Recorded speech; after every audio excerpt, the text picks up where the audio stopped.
This is Risha with Walden Interiors, and I am in my home office. And I'm coming to you today live because I want to give you 3 tips that are going to help you enjoy your home, your space, your room, well, your home, while I and you, while we um, are in this new phase.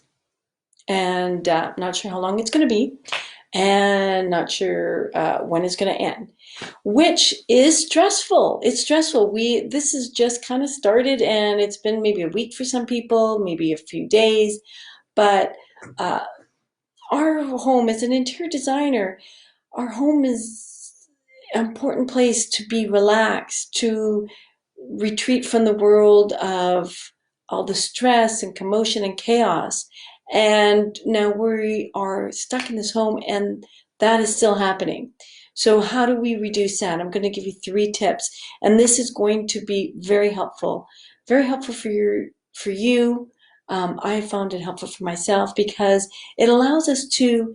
The 3 tips are going to help you reduce your stress. It's going to help you feel more in control.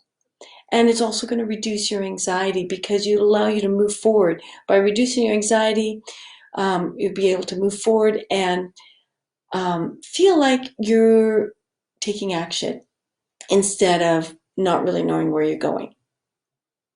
So these are important, and these 3 tips are going to help you do all that.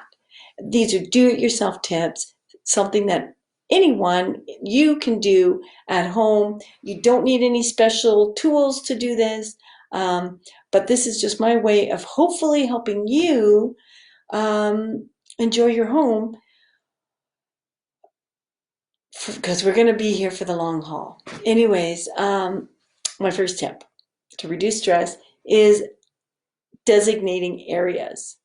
So we have rooms in our house that we use for the kitchen for cooking, dining room for eating, family room for watching TV or playing games. And now, being more confined to our homes, we have to make these places work for more functions, for longer, and with more people all the time. And that might mean that now we have to do our work here and get studying done, get our playtime in, um, dine, do our projects, do science projects, uh, spend time just relaxing. So the functions of the rooms are our rooms are now taking on a lot of function. So the most important thing to do, and the number 1 tip for you, is to designate areas for each activity. And that might mean that one area is responsible for a lot of activity. That's okay, because I'm going to tell you how to deal with that. But first is, what activities do you need to have done? And that might mean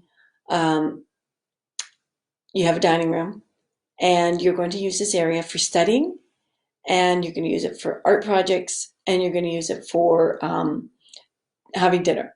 So that's 3 different functions that have to happen in this area, in your space, in your room.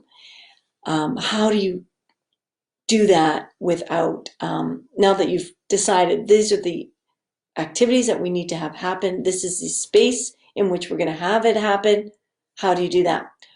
So the second tip I have for you is to get bins, boxes, baskets, file folders, whatever it takes that you can use for each person to organize themselves. So if there is homework getting done in the dining room space, that may mean that everybody gets their box, and that box is responsible for holding all their supplies needed for that activity.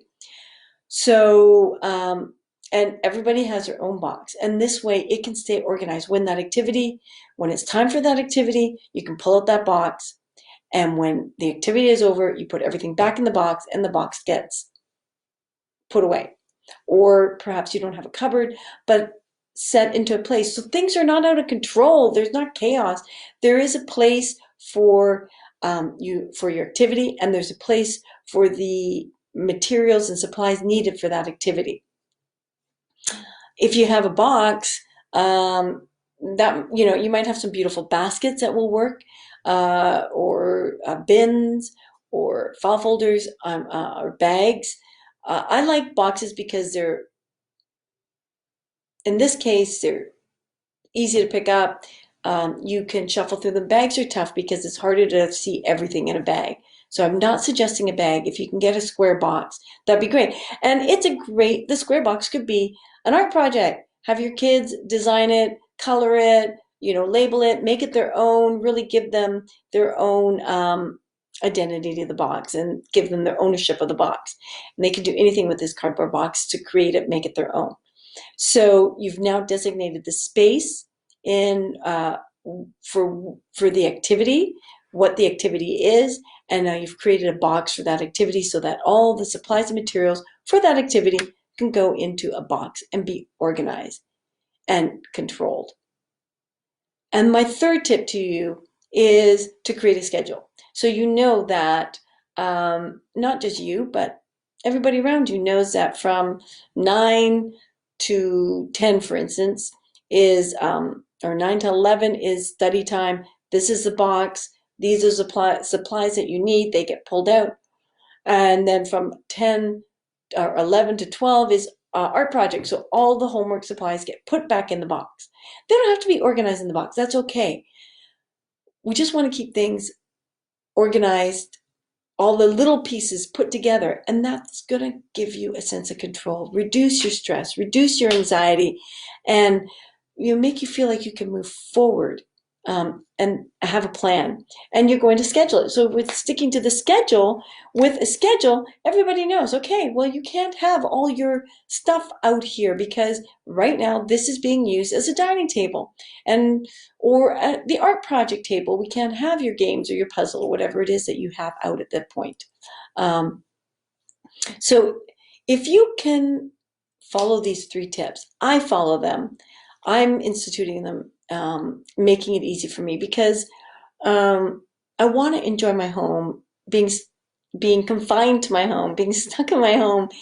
I love my home. I just recently renovated last year, so I have it in all the colors and all the pieces that I love, but I'm going to get tired of this, and I have to make the areas of my home with my kids, make it available and easy for anyone and everyone to enjoy the space. And then with the schedule, they're going to know, look at from 11 to 12 is the time which is art project. And you can't have your food out on the table or whatever it is.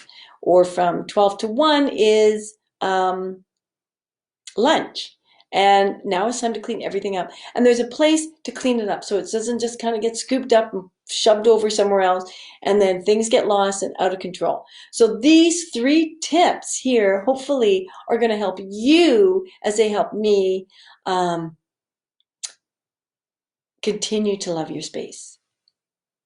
And loving your space means reducing the stress because it's going to be taking a lot of it's going to be doing a lot of work. Your space, your home, the rooms, is going to help you. So these 3 tips are going to help you reduce your stress, are going to help you feel like you're in control, and also allow you to feel like you're moving forward. And by moving forward, that will reduce your anxiety. And as we don't know what's coming up, things keep changing very quickly. And the only thing we can do, the only thing that we can work on is ourselves. So this, to me, is 3 great tips that can hopefully you will benefit from them, and I hope that they help you. If you have any comments, please put them below. Interior design is about, for me, is creating beautiful spaces so my clients can enjoy them. But there's so many dimensions to that, and number 1 is making sure they function properly. And we need our homes to function right now, function for many activities. Thank you so much for joining me. I'm going to be on here giving some more tips to help you move forward and navigate what we got. This is what we got. I'm Risha with Walden Interiors. Love to hear your comments. DM me or message me with any questions if you don't want to put your comments below. Thanks so much.